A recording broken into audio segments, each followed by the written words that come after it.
Sir, হ্যাঁ, কি নিয়ে এত গভীরভাবে পড়াশোনায় মগ্ন আপনি স্যার? আর বলবেন না। আজকে কয় তারিখ নভেম্বর মাসের? স্যার আজকে তো নভেম্বরের 22 তারিখ। 22 তারিখ। আমি একজন আগামী মাসের 13 তারিখে কিন্তু আপনার শিক্ষার্থীদের একটা বিশাল মহাযজ্ঞ মাহেরন। আপনাকে যেহেতু পেয়ে গেছি স্যার, তাহলে আমরা একটু স্টুডেন্টদের কিছু কমন প্রশ্ন নিয়ে আপনার সাথে একটু কথা বলতে চাই। আমার কাছে একেবারেই সময় নেই স্যার। মানে আমি স্টুডেন্টদের, যারা স্টুডেন্টরা পড়াশোনা করছে তাদের যে তারা কি টেনশন আছে তার চেয়ে বেশি টেনশন আছে। হ্যাঁ, এটা খুবই স্বাভাবিক। শিক্ষকরা আমরা কারণ এই অল্প সময়ে 20 দিনে স্টুডেন্টরা আসলে কি করবে এবং কিভাবে তারা ঢাকা বিশ্ববিদ্যালয়ে ক্র্যাক করবে, টপ নোটস একটা পারফরমেন্সের মাধ্যমে ভালো একটা রেজাল্ট করবে, সেই বুদ্ধি পরামর্শ নিয়েই মূলত আমি সবসময় ভাবছি। এই যে দেখেন আমি সাথে বই নিয়ে ঘুরছি, কি করা যায়। আপনি তো স্টুডেন্ট ওরিয়েন্টেড বা শিক্ষার্থী বান্ধব, আমরা সবসময় জানি। তো শেষ সময়ে অনেকে আপনার দিকে তাকিয়ে আছে যে আপনার কাছ থেকে কিছু পরামর্শ তারা নিতে পারে কিনা। শেষ সময় কোন বিশ্ববিদ্যালয়ের জন্য? স্যার আমরা যেহেতু ঢাকা বিশ্ববিদ্যালয়ে সবার আগে পরীক্ষা মানবিক বিভাগের বি ইউনিটের, তো আমরা আপনার কাছে স্যার কয়েকটা কমন প্রশ্ন, যেহেতু আপনি ওদেরকে নিয়ে চিন্তিত, তো আপনার কাছ থেকে কমন কয়েকটা প্রশ্নের অ্যান্সার আমরা একটু জানার ট্রাই করি। স্যার, শিক্ষার্থীরা মানবিক বিভাগের শিক্ষার্থীরা এই শেষ সময়, অর্থাৎ আর 20 দিনের মতো আমরা হাতে ওরা সময় পাচ্ছে, এই শেষ সময় স্যার ওরা আপনার সাধারণ জ্ঞান, বাংলা, ইংরেজি, সে সময় আমরা এটা সাধারণ জ্ঞান দিয়ে শুরু করি।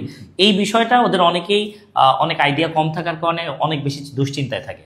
তো স্যার এই 20 দিনে আপনার পরামর্শ কি হবে ওদের উদ্দেশ্যে? প্রথম পরামর্শ হচ্ছে গিয়ে ঢাকা বিশ্ববিদ্যালয়ে সাধারণ জ্ঞান 30টা থাকে। এই 30টা সাধারণ জ্ঞানের মধ্যে 10 থেকে 12টা সাম্প্রতিক থাকবে। সবার আগে সাম্প্রতিকটা ভালো করে পড়াশোনা করতে হবে। এবং যারা আমার ক্লাস করেছে তারা জানে আমি ক্লাসে আমার যে ক্লাসটা নিয়েছি সেটা কিন্তু সবাইকে লিখিয়ে দিয়েছি বিভিন্ন টপিক থেকে, যেগুলো গুরুত্বপূর্ণ, এবং টপিকগুলো টপিক ওয়াইজ পড়িয়েছি একবারে সুশৃঙ্খলভাবে।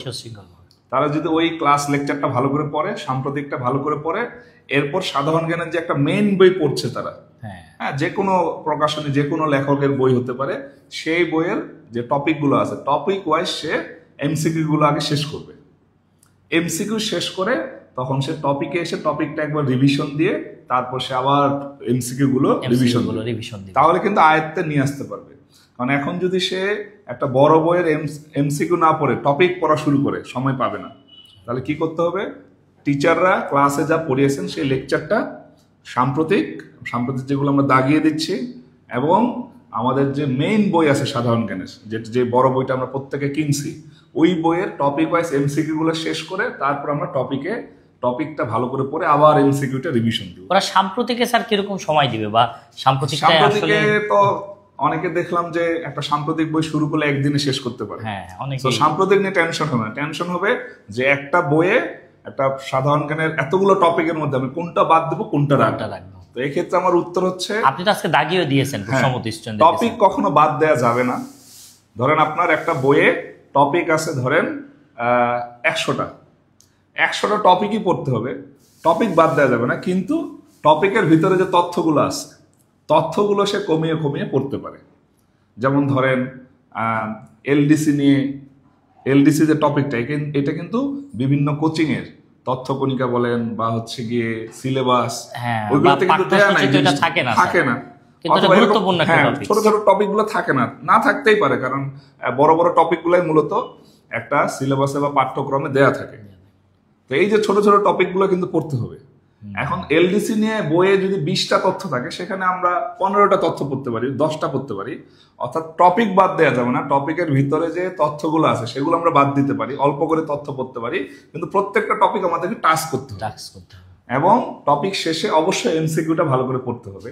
আর সাথে সাথে আমাদের যে সাম্প্রতিকের বইটা আছে সেটাও যদি পাশে রাখি, যেমন বিভিন্ন সংস্থার সদস্য চেঞ্জ হয়ে যাচ্ছে, বিভিন্ন দেশের প্রধানমন্ত্রী প্রেসিডেন্ট চেঞ্জ হয়ে যাচ্ছে, আপডেট ইনফরমেশনটা পাশে আমরা দেখে নিতে পারবো। না, নেপালের প্রধানমন্ত্রী চেঞ্জ হয়ে গেছে, সুশীলা কার্কি হয়ে গেছে, কিন্তু বইতে কিন্তু আগের নামটাই আছে, কেপি শর্মা ওলি দেয়া আছে। এটা হতে পারে কারণ ওই বইগুলো আগে করা। এটা গেল সাধারণ জ্ঞানের প্রস্তুতি। এবং আরেকটা বিষয়টা অ্যাড করি, ওদের এই প্রশ্নটা প্রায় আমার কাছে হয়, আমার কাছ থেকে তোরা পরামর্শ নেয়, একটু আপনার কাছ থেকে পরামর্শটা একটু আমরা জানতে চাচ্ছি। ওদের কাছে অনেকেরই একই সাবজেক্টের একাধিক রেফারেন্স বুক। এখন আমি ওদেরকে পরামর্শ দিই সবসময় যে একটা বই বারবার রিভিশন করা। আপনার কাছ থেকে জিনিসটা কি আসলে ওইভাবে? অবশ্যই।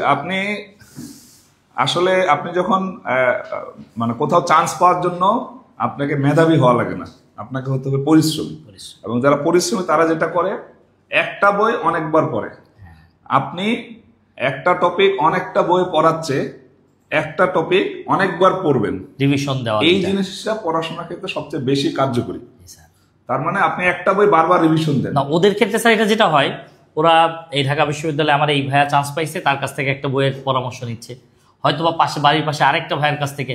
এখন আমি ওদেরকে যেটা বলছি স্যার, আপনার কথাও কিন্তু একই বিষয়টা, আসলে ফুললি মানে একই সাবজেক্টের একাধিক রেফারেন্স বই একবার পড়ার থেকে একটা রেফারেন্স বই বারবার রিভিশন দেওয়া সময় তো নেই স্যার। নিজের একটা মানে আমার মূল কথা হচ্ছে আপনি একটা বই 2-3 বার রিভিশন দিয়ে পরীক্ষার হলে যান, আপনার নিজের মধ্যে একটা স্যাটিসফ্যাকশন থাকবে, এবং এই স্যাটিসফ্যাকশনটা পরীক্ষা হলে আপনার কনফিডেন্স অনেক বেশি বুস্ট করবে। স্যার আরেকটা প্রশ্ন, আমি একটু ভুলে না যাই, পরীক্ষার আগের দিন কালকে আমাকে একটা স্টুডেন্ট প্রশ্ন করতেছে, স্যার সাধারণ জ্ঞান আমি স্যার পরীক্ষা কালকে, আমি আজকে রাতে কি পড়বো স্যার?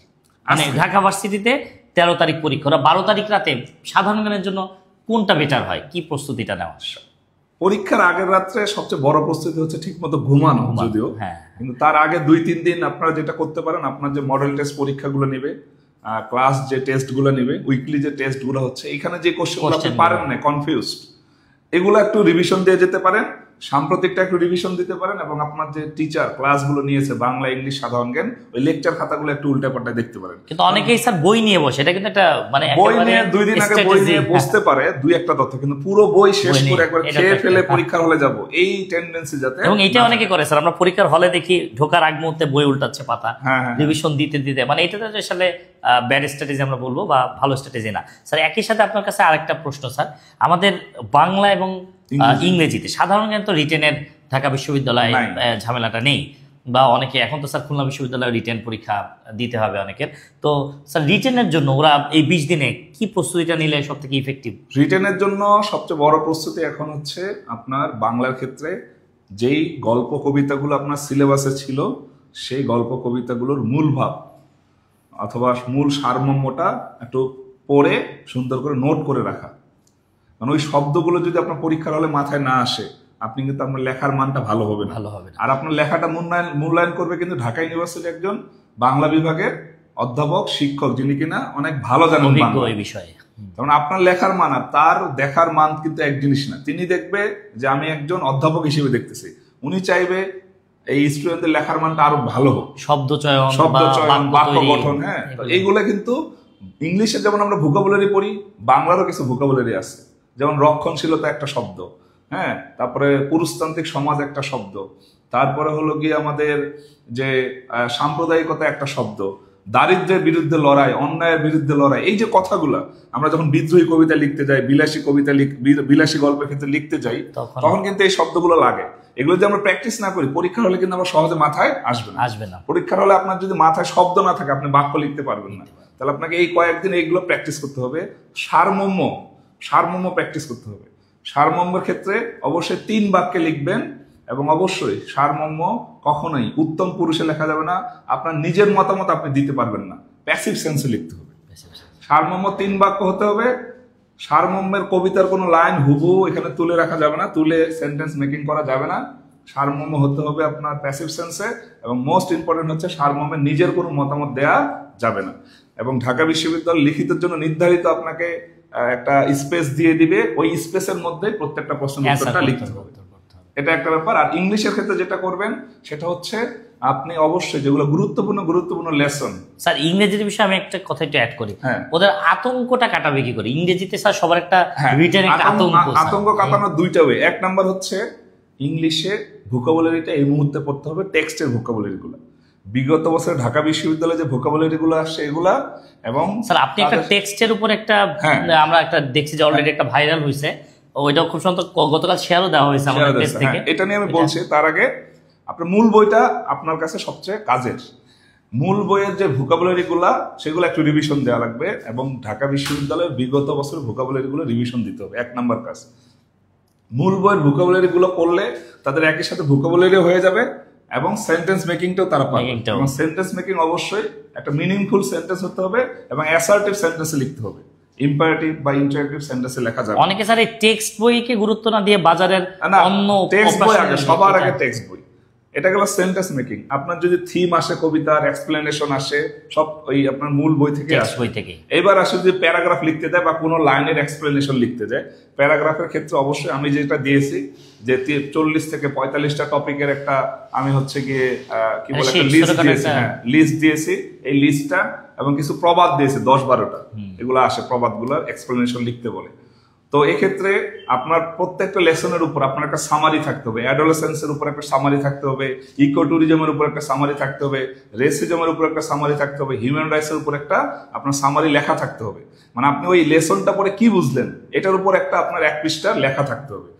অর্থাৎ আপনি যদি এই কয়েকদিন অন্তত 30টা টপিক সিলেক্ট করে 30টা পেজে 30টা আলাদা আলাদা টপিকের উপর 1 পৃষ্ঠা করে লিখে রাখেন, এই জিনিসটা কিন্তু পরীক্ষা হলে আপনাকে অনেক বেশি হেল্প করবে। ঠিক আছে? তাহলে আপনি যদি বাসায় প্র্যাকটিস না করেন, পরীক্ষা হলে কি, যেমন আমি পরীক্ষার সময় স্টুডেন্টের দিকে তাকিয়ে দেখি যে লিখিত যখনই শুরু করতে যাবে কিভাবে শুরু করবে, কিভাবে শেষ হবে, হতাশা তাকিয়ে থাকে। কিন্তু আপনি যদি প্রত্যেকটা টপিকের উপর আপনার 1টা পৃষ্ঠা করে লেখা থাকে, হ্যাঁ, দেখবেন যে পরীক্ষার হলে কি আপনি কিছু না কিছু লিখতে পারছেন। এবং লিখিত কখনোই ছেড়ে আসা যাবে না। লিখিত ছেড়ে আসলে আপনি লস করলেন। লিখিত ছেড়ে আসা যাবে না। এর জন্য মূল বইয়ের ভোকাবুলারি, সেটা আপনাকে সেন্টেন্স মেকিং এ হেল্প করবে। এরপর হচ্ছে মূল বইয়ের যে লেসন গুলো আছে, গুরুত্বপূর্ণ লেসন গুলা, আমি যে লিস্টটা দিয়েছি সেগুলো অবশ্যই আপনার প্রতি ওই 40টা টপিক কাটসাট করলে 30টা 35টায় চলে আসবে। হ্যাঁ, এই 30টা যদি 30 পৃষ্ঠায় অন্তত 5 ঘন্টা সময় দেন, 30 পৃষ্ঠা লিখে রাখলে, আবার বারবার এগুলো রিভিশন দেন, পরীক্ষার হলে গিয়ে দেখবেন এগুলোর মধ্যেই আসছে। এবং হুবহু না আসলেও, সৃজনশীল হইতে আসলেও আপনি কিছু না কিছু লিখতে পারবেন, কানেক্ট করতে পারবে টপিকস গুলো। আর আরেকটা জিনিস যেটা হচ্ছে পরীক্ষার দিন, হ্যাঁ, পরীক্ষার মানে হলে, মানে এক্সাম হলে ওদের স্ট্র্যাটেজি, কোন স্ট্র্যাটেজি যদি এক্সাম হলে প্রথম স্টেজে হচ্ছে কি ওই দিন একটু ফুরফুরা থাকতে হবে আর কি। মানে ডিপ্রেশন থাকা যাবে না, মন মরা থাকা যাবে না। এই জন্য যে মানুষটার সাথে আপনার সবচেয়ে ভালো সম্পর্ক, যে মানুষটার সাথে আপনি সবসময় হাসি খুশি থাকেন, তাকে এক্সাম হলে নিয়ে যাবেন, যাতে একটা জলি মাইন্ডেড, মানে নেগেটিভ মানুষকে অ্যাভয়েড করতে হবে অন্তত এক্সামে। ধরেন আপনার বাবার সাথে আপনার খুব ভালো সম্পর্ক, যে বাবার সাথে আমি কথা বলি, হাসি ঠাট্টা করি, ওনাকে নিয়ে যাবেন এবং দেখবেন উনি আপনাকে কনফিডেন্সটা আপনার আগের চেয়ে অনেক বেশি বাড়িয়ে দিবে, পজিটিভিটি, হ্যাঁ, পজিটিভ একটা ভাইব তৈরি করছে। পরীক্ষা হলে ঢোকার পরে অবশ্যই মাথা ঠান্ডা রাখতে হবে এবং গার্ড যারা থাকবে, টিচার যারা থাকবে, তাদের সাথে বিয়াদবি করা যাবে না। কারণ আপনি একটু কথা কাটাকাটি করলে ওইখানে আপনারও সময় নষ্ট, ওনারাও হচ্ছে কি, ওনারাও পরীক্ষাতেও সেটা প্রভাব পড়বে এবং এটা প্রভাব পড়ে সাইকোলজিক্যালি, আপনি অনেক বেশি পিছিয়ে যাবেন। এরপর স্যার অনেকে আরেকটা প্রশ্ন আমি একটু অ্যাড করে নিই, যে পরীক্ষা হলে এমসিকিউ কি সব দাগিয়ে আসবে নাকি স্যার? মানে ওদের যেটা 50-50 অনেকগুলো মানে মনে হচ্ছে এগুলো কি আসলে দাগানো উচিত? এটা নির্ভর করবে সাবজেক্ট বাই সাবজেক্ট। জিকে এর ক্ষেত্রে 30টা কোশ্চেন আপনার যদি মনে হয় যে আপনি 25টা বা 20টার উপর দাগিয়ে ফেলছেন, আপনি পরে 4-5টা দাগিয়ে আসতে পারবেন। এটা আপনার যেটা কাছাকাছি মনে হবে, কারণ নেগেটিভ মার্কিং কত, 0.25। তো জিকে তে যদি আপনার 6টাও ভুল হয়, আপনার কাটবে কত, 1.5 মার্ক। ধরেন আপনি 24টা 100% হয়েছে, জিকে তে বাকি 6টা ভুল গেল, তার মানে 24 থেকে 1.5 মার্ক বাদ দেন। হ্যাঁ, ধরলাম হচ্ছে গিয়ে 22.5 বা 23। যদি মানে একটু আইডিয়া করে, আমার মনে হয় একেবারে না জানা থাকলে এটা কাটা যাবে, না জানা থাকলে তো ওটা দাগাবেন না, ওইটা কিন্তু ধরুন কাছাকাছি পারেন 24টা 25টা দাগায় ফেলছেন, আমার 24টা 25টা হচ্ছে, তারপরে 5টা আপনি দাগায় আসেন, কারণ ওখানে 1-1.5 মার্কে কিছু যায় আসে না। আবার যদি 1টা-2টা হয়ে যায়, তখন ওরা আবার কিন্তু আপনার নেগেটিভ মার্কগুলোকে কভার করে ফেলবে।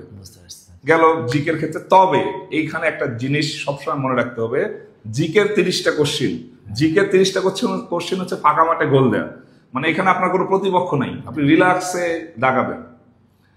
তবে সবার আগে গিয়ে আমি যেটা বলি, পরীক্ষার হলে এমসিকিউ জিকেটাই দাগাবেন, কারণ এটা রিল্যাক্সেশন পাওয়া যায়। একটা 30টা কোশ্চেন আপনার একটা ইচ্ছা মতো এখানে খেলার একটা সুযোগ থাকে। যখনই বাংলা ইংলিশ আসবে তখনই আপনাকে সাবধান হয়ে যেতে হবে, কারণ বুঝতে হবে ঢাকা বিশ্ববিদ্যালয় ক্ষয়নিটে প্রায় 1 লাখের কাছাকাছি স্টুডেন্ট পরীক্ষা দিবে। 1 লাখের মধ্যে লিখিত খাতা মূল্যায়ন করে মাত্র 10 থেকে 12 হাজারের বা 15 হাজারের। এতগুলোকে বাদ দিতে হলে অবশ্যই এমসিকিউ এ বাংলা অথবা ইংলিশ কঠিন করতে হবে, নাহলে তো এতগুলোকে বাদ দিতে পারবে না। তার মানে আপনি যদি মনে করেন যে আমি তো একটু আগে 30টা কোশ্চেন দাগায় আসি, এখন মনে আরো 30টা কোশ্চেন আছে, বাংলায় 15, ইংলিশ 15, 30টা টানা দাগাইতে থাকি, না। আপনাকে চিন্তা করতে হবে যে বাংলায় আমাকে 5 মার্কটা আগে নিশ্চিত করতে হবে। আপনি যদি খুব ভালো স্টুডেন্ট হন, সমস্যা নেই, আপনি সব দাগান বা 12টার উপর দাগান, কোনো সমস্যা নেই। কিন্তু যদি মনে হয় যে আপনি মিড লেভেলের স্টুডেন্ট, তাহলে অবশ্যই আপনাকে সাবধান থাকতে হবে।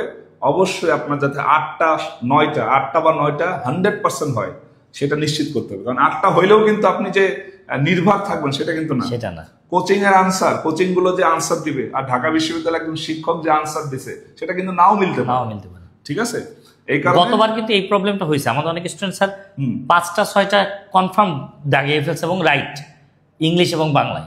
অনেকে এরকম স্যার যে বাংলায় 6টা কনফার্ম দাগাই ফেলছে, হ্যাঁ পরবর্তীতে স্যার এই আন্দাজে দাগানোর কারণে 4.75 এ নেমে আসছে। ইংলিশও একই এই কারণে 7 থেকে 8টা যখন আপনার 100% হয়ে যাবে, আপনার যদি মনে হয় পরেরগুলো আমি পারছি না, তখন রিস্ক না নেওয়াই বেটার। বাংলা আর ইংলিশের হিসাব এটার সাথে সাধারণ জ্ঞানের হিসাব কখনো মিলাবেন না। বাংলা ইংলিশ আলাদা আলাদা এন্টিটি, তার সাথে আপনি আলাদাভাবে হ্যান্ডেল করবেন, তার জন্য প্রেসক্রিপশন আলাদা, সাধারণ জ্ঞানের জন্য প্রেসক্রিপশন আলাদা। ঢাকা বিশ্ববিদ্যালয়ে এই স্ট্র্যাটেজিটা আসলে একটা বড় বিষয়। হ্যাঁ, বড় বিষয়। কারণ এখানে কিন্তু আগে আমাদের সময় 30টা কোশ্চেন ছিল বাংলা ইংলিশে, 30-60 ছিল, কিন্তু এখন 15টা কোশ্চেন মানে 5 মার্কে যদি পাস হয় তাহলে অবশ্যই আপনাকে মনে রাখতে হবে যে 15টা কোশ্চেনে বাংলা বা ইংলিশে যে কোনো জায়গায় কঠিন করবে, একটু সাবধানে দাগাইতে হবে। আবার 5টা দাগায় বাড়ি চলে আসলে হবে না যে 5টা দাগাইলাম চলে আসছি, একটা দুইটা ভুল যেতেই পারে, তখন তো তখন আরো বেশি নিশ্চিত ফেল। সো এই কারণে 8টা 9টা 100% ঠিক করে তারপর যদি মনে আপনি দাগাবেন নাহলে দরকার নেই। ঠিক আছে, এটা বাংলার ক্ষেত্রে এই স্ট্র্যাটেজিটা বাংলা এবং ইংলিশের ক্ষেত্রে দুইটার ক্ষেত্রে রাখতেই হবে, না হলে কিন্তু ওই জায়গায় ফসকে গেলে আপনারা লিখিত খাতা মূল্যায়ন করবেন না। স্যার একই সাথে একটু অ্যাড করি, এটা তো আমাদের ঢাকা বিশ্ববিদ্যালয় কেন্দ্রিক প্ল্যানিং বা ওদের স্ট্র্যাটেজি বা পরীক্ষার পূর্ব মুহূর্তে প্রস্তুতিটা গেল। তো ঢাকা ভার্সিটির পর তো আমরা জানি যে এই যে পাস মার্কের এই ঝামেলাগুলো আর নেই অন্যান্য বিশ্ববিদ্যালয়ে। আমরা জানি যে ওইখানে একটা গড়ে মার্কসটা অ্যাভারেজ করে। তো সেই ক্ষেত্রে স্যার ঢাকা বিশ্ববিদ্যালয়ের পরবর্তী যে এক্সামগুলো, পরবর্তীতে সবচেয়ে বড় স্ট্র্যাটেজি হচ্ছে বেশি বেশি পরীক্ষা দিতে হবে। কারণ Jahangirnagar university, Rajshahi university, Chittagong university, BUP, এগুলোতে বাংলা ইংলিশ সাধারণ শুধু এমসিকিউ আসবে। খুলনাতে শুধু লিখিত আসবে টুকটাক, সেগুলো মূল বই থেকে আসবে। যেমন বাংলাটা ব্যাকরণ টেক্সট মিলে আসবে, ইংলিশটাও টেক্সট থেকে আসবে, কিন্তু অন্যান্য বিশ্ববিদ্যালয় সব এমসিকিউ। মনে রাখবেন, অন্যান্য বিশ্ববিদ্যালয়ে যখন পরীক্ষা দিতে যাবেন সবার আগে যে বিশ্ববিদ্যালয়ে যে ইউনিটে পরীক্ষা দিতে যাচ্ছেন সেই ইউনিটের বিগত বছর প্রশ্নগুলো একটু অ্যানালাইসিস করে যেতে হবে যে কোন টপিকটা বেশি দিচ্ছে। ঠিক আছে, সো পরবর্তী বিশ্ববিদ্যালয়গুলোতে ভালো করতে হলে অবশ্যই বেশি বেশি পরীক্ষা দিতে হবে। আপনি যে বাংলা ইংলিশ সাধারণ জ্ঞানের বইগুলো শেষ করছেন 3টা, এগুলো আবার রিভিশন দিতে হবে, এমসিকিউ গুলো বারবার পড়তে হবে, টপিক গুলো বারবার পড়তে হবে। এবং যখন বারবার পড়বেন, রিভিশন দিবেন এবং প্র্যাকটিস করবেন, ওই রাজশাহী বিশ্ববিদ্যালয়ে একটা ইউনিটে পরীক্ষা দিতে যাচ্ছেন, যাওয়ার আগে জাস্ট ওই ইউনিটের একটু কোশ্চেন গুলো অ্যানালাইসিস করে যান বিগত 5 বছরের জন্য। বিগত 5 বছরের কোশ্চেন গুলো অ্যানালাইসিস করলে কিন্তু আপনার একটা ভালো প্রস্তুতি হয়ে যাবে। আর এখানে বিউপিতে সাধারণ জ্ঞানটা ইংলিশে হবে, ইংরেজি ভাষায় হবে, এখানে টেনশনে কিচ্ছু নাই। আপনি যে সাধারণ জ্ঞানগুলো পড়ছেন ওইগুলো জাস্ট ওখানে ইংলিশে আসবে, কিন্তু সাম্প্রতিকটা একটু বেশি আসে, এজন্য একটু সাম্প্রতিকটা চোখ কান খোলা রাখবেন। আর অন্যান্য বিশ্ববিদ্যালয়ে অ্যাজ ইউজুয়াল কোশ্চেন হয়, টেনশনে কিছু নাই। বাংলা ইংলিশ সাধারণ জ্ঞান যা পড়ছেন এগুলো বারবার রিভিশন দিতে হবে। আমাদের মূল প্রথম যে কথাটা দিয়ে শুরু করেছিলাম, বিশ্ববিদ্যালয়ে তারাই জয়ী হয় যারা হচ্ছে পরিশ্রমী। মেধাবীরা কখনো সব জায়গায় এবং এই দেশে শেষ পর্যন্ত টিকে থাকতে হবে না। পরিশ্রমী মিন্স কি, মানে পরিশ্রমী মানে কি? আপনি যে বলেন স্যার এখানে পরিশ্রমী মানে কি, পরিশ্রমী মানে হচ্ছে এক পড়া বারবার পড়া এনার্জি কিন্তু সবাই দেখাতে পারে না। সো আপনি যখন পরবর্তী কোনো বিশ্ববিদ্যালয় পরীক্ষা দিতে যাবেন, আপনাকে মনে হবে যে এই সাধারণ জ্ঞান তো পড়লাম, আবার কেন পড়বো? এই যে অনীহাটা যে দূর করতে পারবে, বারবার পড়ার পরিশ্রমটা সে দিতে পারবে, তারা কিন্তু দিন শেষে সফল হয়। ওই জায়গায় মেধার কোনো দাম নাই, বুঝতে পারছেন? একই জিনিস বারবার আপনাকে। এবং আমাদের আরো দেখা যায় স্যার, বিগত বছরে যদি এক্সপিরিয়েন্সটা শেয়ার করি, অনেক শিক্ষার্থী ঢাকা ভার্সিটিতে পরীক্ষা দেওয়ার পরে মানে পড়াশোনার ওই গতিটা ধরে রাখতে পারে না। আবার ঢাকা ভার্সিটিতে আশানুরূপ সাবজেক্ট পাইনি, সিরিয়াল আসেনি। আবার অনেকেই কিন্তু বিপরীতটাও করছে, ঢাকা ভার্সিটি পরীক্ষা মোটামুটি হয়েছে কিন্তু বাকিগুলো ইভেন যাচ্ছে লতে পরবর্তীতে বা চিটাগাং, খুলনায় ভালো ভালো সাবজেক্টে তো টিকে থাকা বা ওদের ওই যে অধ্যবসায় এবং পরিশ্রমটা, আপনি যেটা বললেন যে পরিশ্রমীরা আসলে দিন শেষে সাকসেসের ইটা দেখে আর কি। তো স্যার সব মানে একেবারে আমাদের ভিডিওটা আজকে খুবই শর্ট করবো স্যার, একেবারে শেষ মুহূর্তে শিক্ষার্থীদের উদ্দেশ্যে যদি আপনার কিছু বলার থাকে লাস্ট। আচ্ছা, শিক্ষার্থীদের উদ্দেশ্যে সর্বশেষ যেটা বলার সেটা হচ্ছে গিয়ে, আশা রেখো জীবনের যত অসম্ভবে। নরেশ গুহর নামে একজন কবি বলেছিলেন, আশা রেখো জীবনের যত অসম্ভবে। আমরা আমাদের পরিশ্রম করে যাব, শেষ ভালো যার সব ভালো তার। এবং সক্রেটিস বলেছিলেন, কোনটা সঠিক সৃষ্টিকর্তা জানেন। আমাদেরকে নিয়ে প্ল্যান সৃষ্টিকর্তার আছে। আপনি ঢাকা ইউনিভার্সিটিতে চান্স পাবেন না বলে আপনার জীবন ধ্বংস হবে, এটা কোথাও বলা নাই। আপনাকে এই পৃথিবীতে জিপিএ 5 পাওয়ার জন্য পাঠায় নাই, বা ওই ঢাকা ইউনিভার্সিটিতে চান্স পাওয়ার জন্য পাঠায় নাই। কোনো না কোনো প্ল্যান আপনার জন্য আছে। কোনো প্ল্যান আছে। সো সফলতা অনেক আপেক্ষিক। সফলতা, আপনার জীবনে অনেকগুলো সফলতা চ্যালেঞ্জ আসবে, এগুলো আমরা মোকাবেলা করব। একটা জায়গায় ব্যর্থ হলে আমরা হাল ছেড়ে দিব না। সফলতার কোনো শেষ নাই পৃথিবীতে। আপনাকে একটা জায়গা না একটা জায়গায় গিয়ে আল্লাহ সফল করবেন, এবং কষ্ট করে পরিশ্রম করে যে সফলতাটা পাবেন, এটা হচ্ছে মধুর, আর কোনো কিছু নাই। তো কোনটা সঠিক সৃষ্টিকর্তা জানেন। আপনি শুধু পরিশ্রম করে যান, ইনশাল্লাহ সৃষ্টিকর্তা পরিশ্রমীদের কখনো ঠকায় না। আপনার স্যার এই লাস্ট কথাটা দিয়ে আমার একটা মনে পড়লো, গত বছর স্যার সিয়াম ঢাবিতে চান্স পাইছিল, কিন্তু সাবজেক্ট আসেনি বলে অনেক কান্নাকাটি, যে ভালো সাবজেক্ট, ও তো রাজশাহী গেছে। ও এখন তো খুব হ্যাপি স্যার, হ্যাপি আছে। এবং ও বলছে স্যার মানে আমি খুব ভালো আছি, মনে হচ্ছে যে ঢাকার থেকে অনেক গুণ বেটার। তো প্ল্যানিংটা আসলে সৃষ্টিকর্তার, আমরা কিচ্ছু বলতে পারবো না। আপনার যেখানে রিজিক সেখানে আপনার যেতেই হবে। এবং সবচেয়ে মজার ব্যাপার হচ্ছে যে আপনাকে দিয়ে আরেকটা জিনিস পরিবর্তন করাবে বলে আপনাকে ওখানে নিয়ে যাওয়া হয়, এবং আপনার ওইখানে দেখবেন যেখানে আপনার যেটা আপনার জন্য মঙ্গলকর না, আল্লাহ আপনাকে সেটার জন্য ওয়েট করাবে না, বা আপনার জীবনে ওটা কখনোই আনবে না। যেটা মঙ্গলকর সেটাই আপনার জন্য ওয়েট করতেছে, অপেক্ষা করছে। আমাদের রিজিক এবং আমাদের যে হায়াত, এটা নির্দিষ্ট। তো কখনো আমরা টেনশন নিব না, হাল ছেড়ে দিব না, কখনোই হীনমন্যতায় ভুগবো না। ইনশাল্লাহ আমরা সবাই মানুষ, সবারই আমাদের ক্যাপাসিটি আছে ভালো করার, আমরা পরিশ্রম করে যাব শেষ পর্যন্ত। যাক স্যার, আপনাকে অসংখ্য ধন্যবাদ। এত ব্যস্ততার মাঝেও আমাদের স্টুডেন্টদেরকে এত সুন্দর কিছু পরামর্শ এবং গঠনমূলক কিছু কাজ, যেগুলোরা ভালোভাবে করলে ইনশাল্লাহ ভালো আমরা একটা রেজাল্ট ওদের কাছ থেকে